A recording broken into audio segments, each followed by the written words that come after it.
नमस्कार दोस्तों, मैं हूं डॉक्टर नरेंद्र राव, यूरोलॉजिस्ट और किडनी ट्रांसप्लांट स्पेशलिस्ट। आज हम बात करेंगे सर्कमसिजन सर्जरी से रिलेटेड कुछ कॉमन जानकारियों के बारे में, कुछ कॉमन सवाल जो लगभग हर पेशेंट जिसको सर्कमसिजन सर्जरी का सजेशन दिया जाता है उसके दिमाग में ये जिज्ञासाएं होती हैं। तो जैसे ही हम बोलते हैं कि आपको इस सर्जरी की ज़रूरत है, सबसे पहले हर पेशेंट के दिमाग में 3 सवाल बड़े आते हैं, जिनमें सबसे पहला ये है कि क्या इस सर्जरी से मेरे इरेक्शन को कुछ इफ़ेक्ट होगा या नहीं।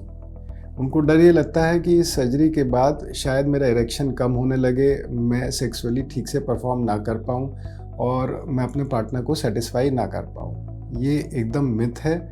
इनफैक्ट सर्कमसिजन के बाद जब आपकी टाइट फोरस्किन हटा दी जाती है तो आपका इरेक्शन में 10 से 20% इम्प्रूवमेंट ही आता है। आप एक बात समझिए, अगर आप टाइट कपड़ा पहन के जिम में जाकर डंबल से बाइसेप्स की एक्सरसाइज करेंगे तो आप ठीक से एक्सरसाइज नहीं कर पाएंगे और आपकी मसल ग्रोथ उतनी नहीं हो पाएगी, क्योंकि वो कपड़ा आपको एक्सरसाइज की फुल रेंज को रिस्ट्रिक्ट कर रहा है। वैसे ही जब आपकी फोरस्किन बहुत टाइट होती है तो पूरा इरेक्शन ठीक से नहीं आ पाता, क्योंकि एक स्टेज के बाद अगर ज़्यादा इरेक्शन हो तो पेन होने की, स्किन के फटने के चांसेस रहते हैं। तो सर्कमसिजन में जब फोरस्किन जो आपकी टाइट है, जो आपके पेनिस के ग्लैंड्स को कवर कर रही है, उसको हटा दिया जाता है तो इरेक्शन में थोड़ा सुधार ही आता है।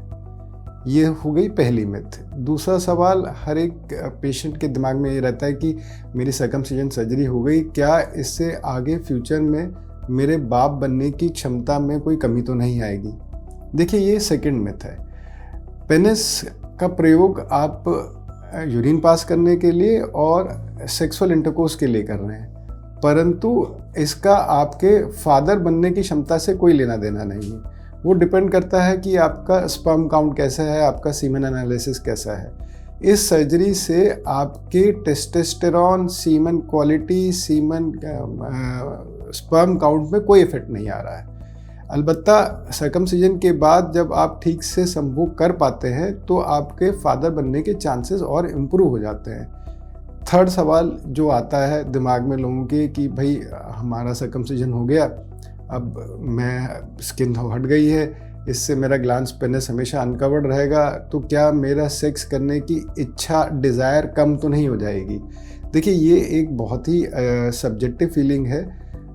इस सर्जरी से आपका सेक्स करने की और इच्छा और क्षमता पे कोई फ़र्क नहीं पड़ता, क्योंकि आप हर इंसान को ये लगता है कि ये स्किन हट जाने से मेरी सेंसिटिविटी कम हो जाएगी, ख़त्म हो जाएगी, जिसके कारण मेरा उतना अच्छा तनाव नहीं आएगा और मैं ठीक से परफॉर्म नहीं कर पाऊँगा, शायद मेरी इच्छा भी ख़त्म हो जाए।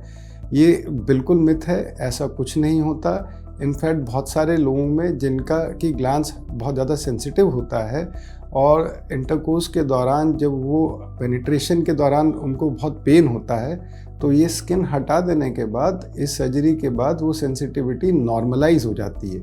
नॉर्मलाइज होने के बाद आप उस एक्ट को ज़्यादा एंजॉय कर सकते हैं, ज़्यादा आप उस देर तक आप ठहर सकते हैं, आपको अर्ली इजैकुलेशन की दिक्कत नहीं आती। तो ये थी इन 3 मिथ्स की बात कि क्या मेरा इरेक्शन इफेक्ट होगा या नहीं, क्या मेरे बाप बनने की क्षमता इफेक्ट होगी या नहीं, और क्या मेरी डिज़ायर, इच्छा को तो इफेक्ट नहीं करेगी ये सर्जरी। इन चीज़ों में से कुछ नहीं होता है। अलबत्ता आपके इरेक्शन में, आपके डिज़ायर में सुधार ही आता है और आपका कॉन्फिडेंस ही इम्प्रूव करता है। तो दोस्तों, ये थी जानकारी इन मिथ्स के बारे में। अगर आपको कोई और जानकारी सर्कमसिजन से रिलेटेड चाहिए तो आप डॉक्टर नरेंद्र राव को दिल्ली यूरोलॉजी अस्पताल में संपर्क कर सकते हैं। अगर आपको ये वीडियो अच्छा लगे तो प्लीज़ लाइक एंड सब्सक्राइब कीजिए हमारे चैनल को और अपने दोस्तों के साथ शेयर करें। Thank you.